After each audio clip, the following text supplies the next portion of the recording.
নমস্কার, আমি অরূপ আর আপনাদের সবাইকে স্বাগতম জানাই আমার চ্যানেল ফুড টকে। আজকের ভিডিওটা তাদের জন্য যারা কফি ভালোবাসেন ও জানতে চান এই সাধারণ এক কাপ কালো কফি আমাদের শরীরের জন্য কতটা উপকারী হতে পারে। চলুন তবে আজ একটু গভীরে গিয়ে জানা যাক ব্ল্যাক কফির স্বাস্থ্য উপকারিতা। ভিডিওটি শেষ পর্যন্ত দেখবেন, কারণ আমি কিছু গুরুত্বপূর্ণ সতর্কবার্তাও বলবো যেটা জানা জরুরি। আজ আমরা এক অসাধারণ পানীয় নিয়ে আলোচনা করব, ব্ল্যাক কফি। অনেকেই কফি খেতে ভালোবাসেন, কিন্তু জানেন কি এই কফির পেছনে কত বৈজ্ঞানিক, ঐতিহাসিক আর ভৌগোলিক গল্প লুকিয়ে আছে? আজকের ভিডিওতে থাকছে কফি গাছ কি, পৃথিবীতে কফি কোথায় চাষ হয়, কফির সেরা জাত কোনটি, কফির বিভিন্ন রকম পানীয়, কফির রাসায়নিক উপাদান, ব্ল্যাক কফির স্বাস্থ্য উপকারিতা ও সতর্কতা। চলুন শুরু করা যাক। কফি তৈরি হয় কফি গাছের বীজ থেকে, যাকে সাধারণভাবে কফি বিন বলা হয়। কফি গাছ মূলত একটি ছোট আকারের চিরসবুজ উদ্ভিদ। এর ফল দেখতে চেরির মতো, যার ভিতরে দুটি কফি বীজ থাকে। দুইটি প্রধান প্রজাতির কফি গাছ বিশ্বের সবচেয়ে জনপ্রিয়, কাফিয়া অ্যারাবিকা ও কাফিয়া রোবুস্টা। অ্যারাবিকার স্বাদ মসৃণ এবং সুঘ্রাণযুক্ত, রোবুস্টার স্বাদ তেতো, এটা স্ট্রং, এবং রোবুস্টাতে ক্যাফিনের মাত্রা অনেক বেশি থাকে। কফি চাষের জন্য আদর্শ হলো উষ্ণমণ্ডলীয় জলবায়ু, যার মধ্যে উচ্চতা, তাপমাত্রা, মাটি এবং বৃষ্টিপাতের বড় ভূমিকা রাখে। বিশ্বে কফি উৎপাদনে শীর্ষ দেশ হলো ব্রাজিল। বিশ্বের সর্বাধিক কফি উৎপাদনকারী দেশগুলি হলো ভিয়েতনাম, কলম্বিয়া, ইথিওপিয়া, ইন্দোনেশিয়া। জেনে রাখা ভালো, ইথিওপিয়া হলো কফির জন্মভূমি। ভারতে কফি চাষ শুরু হয়েছিল 1700 শতকে কর্ণাটকের বাবাবুদান গিরি পাহাড়ে। বর্তমানে কফি উৎপাদন হয় মূলত এই রাজ্যগুলিতে।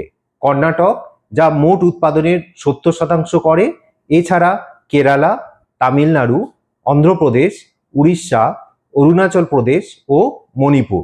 ভারতে অ্যারাবিকা ও রোবুস্টা দুটোই উৎপাদিত হয়, তবে রোবুস্টা বেশি প্রচলিত। কফি তৈরি করার অনেক ধরন আছে, তার মধ্যে জনপ্রিয় কয়েকটি হলো ব্ল্যাক কফি, যাতে শুধুমাত্র গরম জল ও কফি পাউডার দেওয়া হয়। এসপ্রেসো, খুবই ঘন গাঢ় কফির নির্যাস।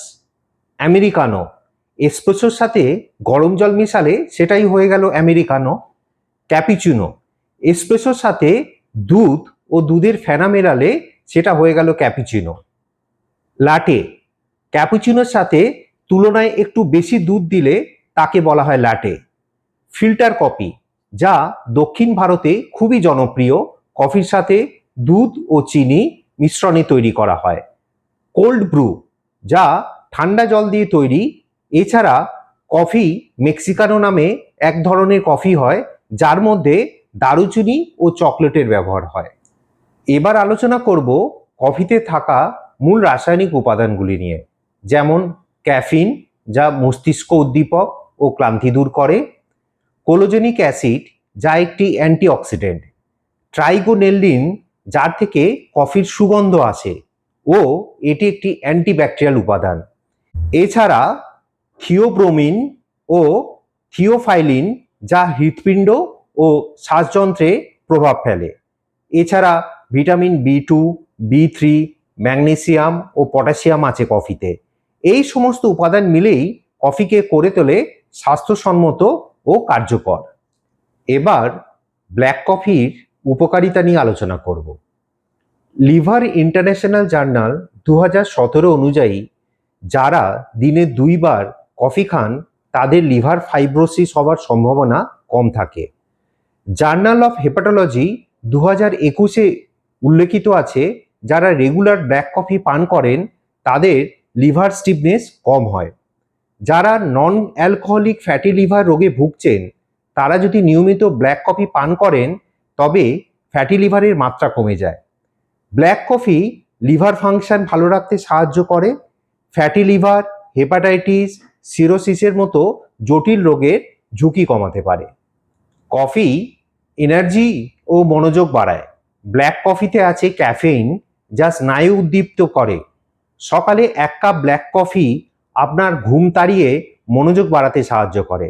তাই তো অফিস শুরুর আগে কিংবা পড়াশোনার সময় অনেকেই ব্ল্যাক কফি পছন্দ করেন। ব্ল্যাক কফি ওজন নিয়ন্ত্রণে সাহায্য করে। যেহেতু ব্ল্যাক কফিতে কোনো ক্যালোরি নেই, এটা মেটাবলিজমকে বাড়িয়ে ফ্যাট বার্ন করতে সাহায্য করে। যারা ওজন কমানোর চেষ্টা করছেন তাদের জন্য এটি হতে পারে একটি ভালো সঙ্গী। গবেষণায় দেখা গেছে নিয়মিত ব্ল্যাক কফি পান করলে টাইপ 2 ডায়াবেটিসের ঝুঁকি কমে, কারণ এটি ইনসুলিনের সংবেদনশীলতা বাড়াতে সাহায্য করে। ব্ল্যাক কফি হলো একটি প্রাকৃতিক অ্যান্টিঅক্সিডেন্টের উৎস, যা কোষকে রক্ষা করে এবং বয়সজনিত রোগ প্রতিরোধে সাহায্য করে। কফি আমাদের মুড ও মানসিক স্বাস্থ্য ভালো রাখে। ব্ল্যাক কফি পান করলে ডোপামিন ও সেরাটোনিন হরমোন নিঃসরণ হয়, যা আমাদের মন ভালো রাখে। তাই অবসাদ দূর করতে এটি কার্যকর হতে পারে। তবে মনে রাখবেন, সব কিছুই পরিমাণ মতো খাওয়া উচিত। দিনে 1 থেকে 2 কাপ ব্ল্যাক কফি যথেষ্ট। খালি পেটে না খাওয়াই ভালো, কারণ তা অ্যাসিডিটি বা গ্যাস্ট্রিকের সমস্যা করতে পারে। সকালে ব্রেকফাস্টের পর বা দুপুরে খাওয়ার পর খেলে বেশি উপকার পাবেন। এবার বলি, কারা ব্ল্যাক কফি খাবেন না। কিছু মানুষ আছেন যাদের জন্য ব্ল্যাক কফি খুব বেশি উপকারী নয়, যেমন গ্যাস্ট্রিক বা আলসারের সমস্যা থাকলে, উচ্চ রক্তচাপ থাকলে এবং গর্ভবতী মহিলারা অবশ্যই ব্ল্যাক কফি খাবেন না। এই ক্ষেত্রে চিকিৎসকের পরামর্শ নিয়ে কফি পান করুন। আর হ্যাঁ, রাতের দিকে কফি এড়িয়ে চলাই ভালো, ঘুমের ব্যাঘাত ঘটাতে পারে। এই ছিল আজকের ব্ল্যাক কফির উপকারিতা নিয়ে আলোচনা। আপনারা কি ব্ল্যাক কফি খান? কখন খান? কেমন লাগে? জানাতে ভুলবেন না।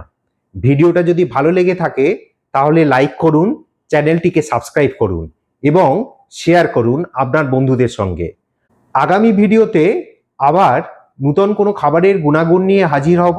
ততদিন পর্যন্ত সুস্থ থাকুন, সচেতন থাকুন। ফুড টকের পক্ষ থেকে আজ এখানেই বিদায় নিচ্ছি। নমস্কার।